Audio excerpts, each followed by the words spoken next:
进来的香豆，三层 Q 弹 Q 弹。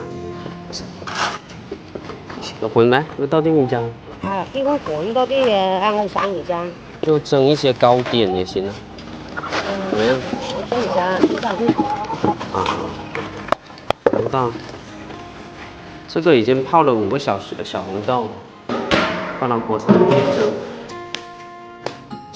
这个是处理好的椰子肉，放到脱皮机里面，再把椰子水倒进去，打开水，倒到最大的刻度，加到1750毫升的位置。要过滤多几次才会细腻。我这边准备了125克的这个马蹄粉，250克的这个清水倒进去，把它混匀。这样子的话，生姜部分就完成了。250克的这个清水，加入这个80克的红糖，煮开了之后呢，来勺生姜，粘稠了。这时候我们就需要放火。熟姜慢慢往生姜里面去倒，一边倒一边混匀，我们是过筛一次，这样子会更细腻一点。125克的250克的清水，先把这个生姜部分混匀，然后加入250克的清水，80克的白砂糖，化开了之后呢，就加入这个1勺生姜进去，给它搅拌开。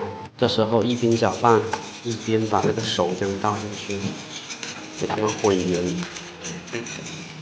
反复过筛2次，这样子的话，浆液就会更细腻一点。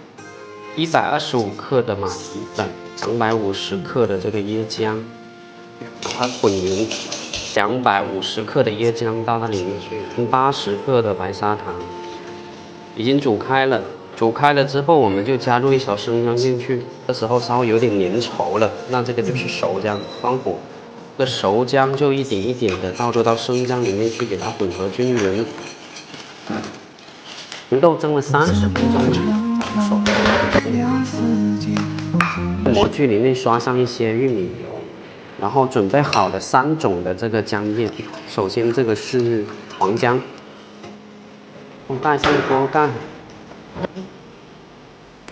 蒸了10分钟了，应该差不多熟了。然后这个透明姜呢，就把这个红豆放进去，把它们混合均匀。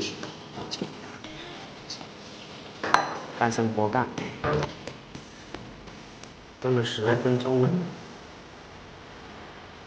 蒸个10分钟。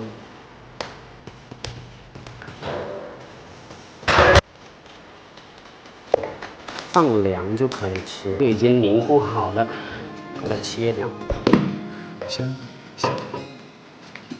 这个红豆马蹄糕呢就蒸好了，一共有3层。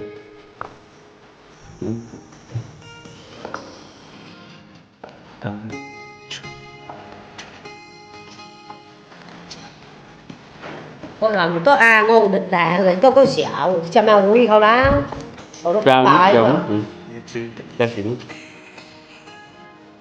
trái đúng đi sao rồi 这次做的这个好吃，有加了红豆，它那个嚼劲更有。